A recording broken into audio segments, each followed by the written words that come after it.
My lords, before we once again address ourselves to business after a long summer break, with your lordship's permission, I am sure the whole House would wish to pause for a moment to pay tribute to the late Lord Shackleton. My lords, any account of Lord Shackleton's life would describe a distinguished and unusual statesman. It is therefore only right that we should remember his outstanding official contributions to our national life. As a Member of Parliament, when, according to my noble friend Lord Wyatt, his slogan was, "With Shackleton to the polls," as one of the first life peers, as an RAF minister, and as leader of this House. In the latter post, as your lordships will know, he carried the additional burden of Minister for the Civil Service, a heavy double responsibility when one considers that as leader of your lordship's House, he led a Labour administration faced, perhaps unlike today, with a large Conservative opposition, and that as a Civil Service Minister, he was responsible for implementing the Fulton reforms. He led the opposition in this House, as your lordships will also know, from 1970 until 1974, with the very greatest of distinction before leaving active politics to devote much of his time to business. My lords, Lord Shackleton displayed qualities of determination, prescience, high principle, and, if I may say so, guile in everything he undertook. No doubt some of these qualities he inherited from his famous father. He certainly displayed all of them during his period as a defence minister, which proved to be a particularly happy time both for him and for his colleagues in that department. His prescience in particular was nowhere more obvious in retrospect than in his 1977 report on the Falkland Islands. However, my lords, it is perhaps as a servant of your lordship's House that he will be best remembered. I think it would be fair to say that he only suffered one substantial reverse. In 1968 and 69, he, together with the noble lords Lord Carrington and Jellicoe and the late Richard Crossman, attempted to reform your lordship's House. This episode, however, together with his successes in this House, constitute a formidable record. He was one of the fathers of the Select Committee on Science and Technology, and he tried constantly to improve our procedures. Above all, my lords, it was as leader that he shone. When I first came to this place, he was described by someone who should know as one of our greatest leaders. And when I asked why, essentially this is what I was told. I was told that he knew and loved this place, that he regarded himself as its servant, and that he gave of himself to one and all. I was told, too, that he adhered strictly to our essential principles of self-regulation, self-restraint, and respect for minorities, and that he had an exceptional gift for recognizing and articulating the sense of this House. The other two qualities that I have heard attributed to him as leader, I myself was fortunate enough to experience a little during my own time as a defence minister. His relations with his political opponents were close and friendly, but he fought his corner with the very greatest of skill. His battles, in fact, in my experience, to save HMS Endurance and the Hydrographic Squadron will not be forgotten by those on both sides of the argument. My lords, I was fortunate enough to come to know Lord Shackleton a little. I therefore could begin to understand the personal characteristics that made him such an outstanding leader of your lordship's House. I first met him when I was a very young man, when he offered me, characteristically perhaps, a lift home back from a party in a very ancient Peugeot motorcar. When I came here, he gave me the warmest of welcomes, together with a great deal of thoroughly unpompous advice, and indeed asked me to dinner in your lordship's dining room, à trois, with a delightful and highly intelligent actress. I still, indeed, my lords, cannot make up my mind as to which of these two ideal dinner companions had more charm. My lords, his warmth and zest were infectious, and his conviction that politics is an honourable calling I found profoundly reassuring. I know that even on such a relatively slight acquaintance, I, for one, shall miss him, and of course this house will miss him and the qualities that he brought to it acutely. My lords, today I'm sure I speak for the whole house when I say that our sympathy goes to his family, from a house to whose name he added a lustre particularly his own.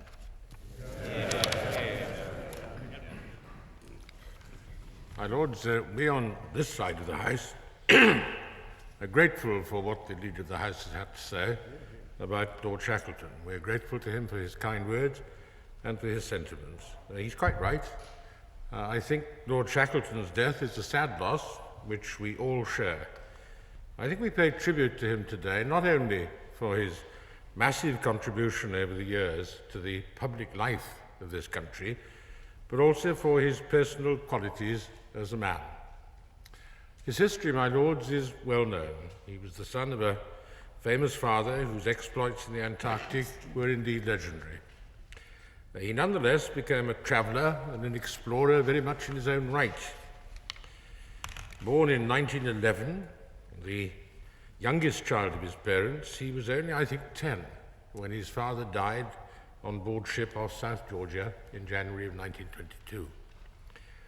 He was educated at Radley and Magdalen College, Oxford, and when he was 22, he arranged the university expedition to Sarawak. My lords, as he himself recalled later with characteristic clarity, he was asked why he chose Sarawak. And he answered thus, I'm told. It was quite simple, he said. My heart was directed to the Antarctic, but my head told me that if I immediately became involved in the polar regions, my contemporaries would suppose I was playing on my father's reputation. So I decided to go to the tropical forests and be my own person. My lord, a characteristic Shackletonian comment. His war record was distinguished. He was twice mentioned in dispatches while serving as the wing commander in the Royal Air Force. He became the Labour Member of Parliament for Preston in 1946, defeating, I think, the noble Lord Harmer Nichols in a famous by-election. Subsequently, he went on to represent the Preston South Division from 1950 to 1955. I'm told, my lords, that in 1951 his majority was precisely 16, which must be a tribute to something, the perception and perspicacity of the Preston South voters, and also the way in which he had looked after his constituency in the period up to then. He was one of the first life bearers, and on the return of a Labour government, he became the Minister of Defence for the Royal Air Force. As the Leader of the House has said, he went on to become Deputy Leader of this House, and then Leader of it and Lord Privy Seal. In opposition, he continued as the Leader of the Opposition until the election in 1974, and subsequently, as the Leader has told us, he became one of the elders of this House, one of the wise men, if I can put it that way, who not only guided Labour peers, but I think also guided the House as a whole, particularly in its relationship with the House of Commons. My lords, undoubtedly Lord Shackleton's name will be permanently associated with the Falklands Islands. He undertook a survey of the islands in 1976 and produced an economic study for their future in 1982. The past 10 years saw from him a staunch parliamentary battle with the Ministry of Defence over the future of HMS Endurance. The original Endurance was the ship, as we know, that his father took to Antarctica all those years ago, and I think it was the 1981 decision to withdraw it which was held by many to have sent the wrong message to Argentina about Britain's policy over the Falklands. In May 92, therefore, when the government, I think indeed the Leader of the House himself, was then a minister in the Ministry of Defence, when he announced that the Navy's Antarctic patrol ship Polar Circle was to be renamed Endurance, it gave enormous satisfaction, not only to Lord Shackleton, but I think to his many friends, for a famous parliamentary victory. My lords, in this House, I think he was a deeply respected member of the Privy Council bench. I think on all sides he was regarded as one who, while passionate in advocating his cause, nevertheless had an abiding affection for the House and always played the game strictly according to the rules. But above all, at least for me, he was an extremely nice man, friendly, courteous, kind, generous in his advice, which was freely given and often sought. My lords, we shall miss him greatly, and we would like to extend our deepest sympathy to Lady Shackleton and their family. My lords, may I say first how much Lord Jenkins regrets that he is in America today and is therefore unable to be here to pay a tribute to his old colleague and friend, Lord Shackleton. And I know he very much wishes that he could be speaking himself here today. So much has already been said that it remains little for me to add to the career of Lord Shackleton. But he was, of course, not only an outstanding politician in the best sense of the words, long before the name became as downplayed as it has been in recent years, he was clearly a statesman of the kind that we need greatly and do not so often see. He was a remarkably versatile man, almost a Renaissance figure, to be both an eminent explorer, to be a successful politician, an outstanding leader of your Lordship's House, to be a director of personnel at John Lewis, fostering the exceptionally good industrial relations for which that company is so well known, and to be also a prominent member of the board and indeed, I think, vice chairman of RTZ. This is a range of activity and achievement that few people manage to reach and which many of us would wish more of today's statesmen could emulate. It is, alas, sad that so few people coming into politics today have this range of knowledge and experience, which undoubtedly has enabled Lord Shackleton to make the unique contribution that he made, calling on that experience and on the courage and determination which he developed in the various walks of life in which he was so distinguished. May I personally record one of his activities, one of his achievements, which has not been mentioned either by the other speakers or, I think, in any of the tributes that have been paid to him, and which I think is probably very little known. When the Anti-Discrimination No. 2 bill was going through the House in 1972, I was concerned with moving it, extremely ignorant of the processes of the House. It was Lord Shackleton who said, taking the lead in the matter, that what was required was a special select committee of your Lordship's House to deal with the question of sex discrimination. And I think it's not claiming too much that it was from the work of that committee, which would never have come into existence except for Lord Shackleton's initiative, that the Sex Discrimination Act flowed. And all the benefits, with all its limitations, all the benefits that that legislation has conferred on the larger half of the human race in this country. Few women, I think, realize how much they owe to Lord Shackleton in that regard, and I am very glad to have the opportunity to add that piece of information to the many tributes which have been paid to a most distinguished and much missed colleague. My lords, very few crossbench peers will have known Lord Shackleton when he was leader of the House and leader of the opposition, because this is now about 20 years ago. But he will be remembered and admired for his persistence, as has already been mentioned, in eventually persuading the government to rename Endurance to Endurance the Antarctic patrol ship Polar Circle, which replaced the old Endurance after the Falklands War, and of course the old ship, which was one which played such a very large part in his father's life. Lord Shackleton was a man of very wide interests, many of which have already been spoken to, and in the tributes, and of course we endorse all the tributes already made, and of course the sympathy to his family. But we would like to just draw attention to 2 points which we're particularly interested in, which is that after leaving the Commons in, I think it was 1955, he joined the John Lewis Partnership and played a major role in management and recruitment of staff, and was known for his skill in finding the right man for the job.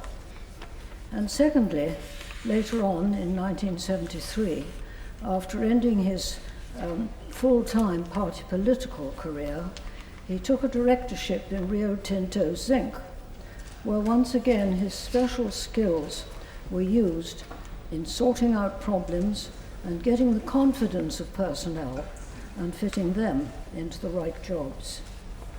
His friends on the crossbenches would like to draw attention to just 1 or 2 things. His openness to new ideas, his ability to admit when he didn't know and to ask for help, his skill in getting to know people and getting their confidence, and his pride as a non-scientist as being made a fellow of the Royal Society. And so, my lords, it's not surprising that throughout Lord Shackleton's life, so many people and organisations thought that he was the right man for the job. My lords, on behalf of all bishops in your lordship's house, may I also pay tribute to Lord Shackleton and his distinctive contribution to this house and to this nation.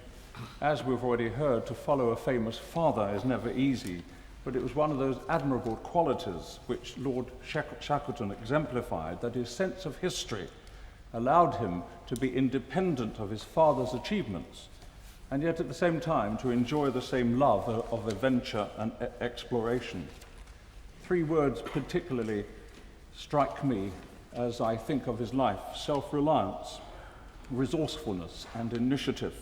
And these qualities stood him in good stead during his political career as well as his geographical adventures. His breadth of interest, his contribution to the life of this nation, spanning both scientific and political careers, his abilities and his achievements are a tribute in themselves, and it's my sincere hope and prayer that his life may well be an example to many for its richness and sense of adventure.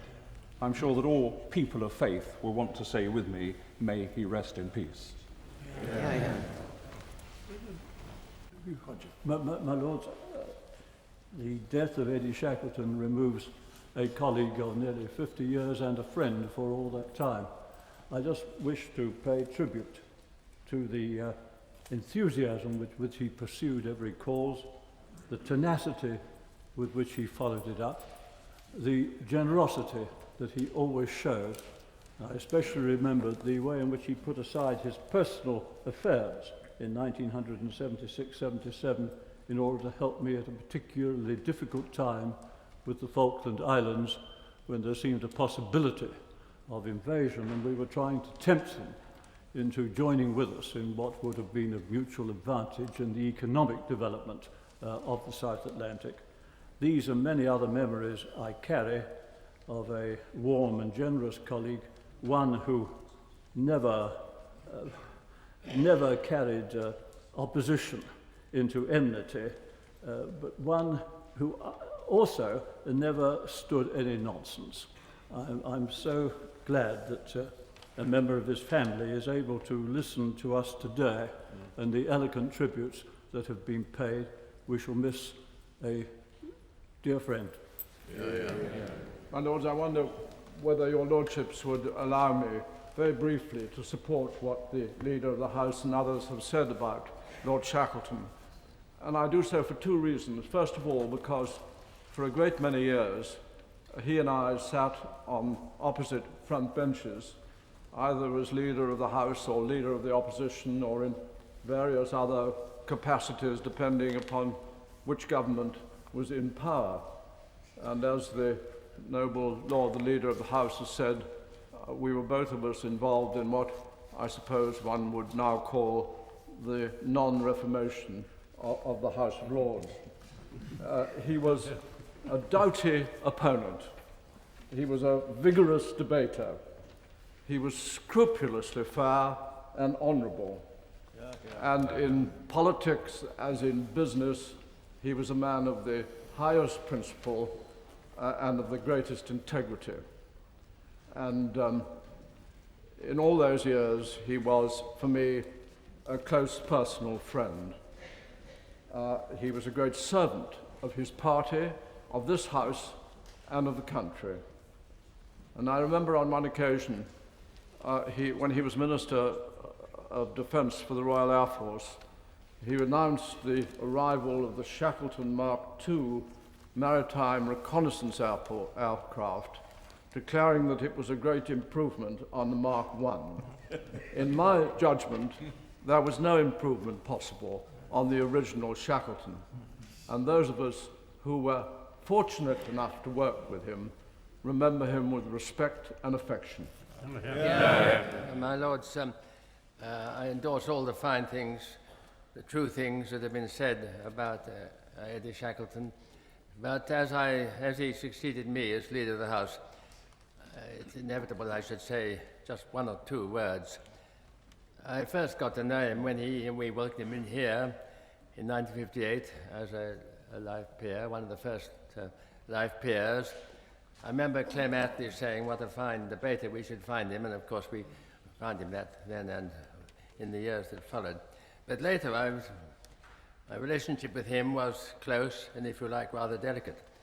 When I was leader of the House, he was deputy leader, and it was widely understood he was going to succeed me at the earliest possible moment. Well, that was perhaps not the basis for a very close friendship. But nothing could have been more sensitive and loyal in his behavior at that time. And when he did take over from me, when I resigned, he was generosity itself then and later. I shall think of him in the words of come in a well-known novel. He was a good man and he did good things.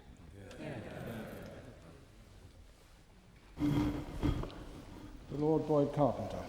My lords, I beg leave to ask the question standing in my name on the order paper.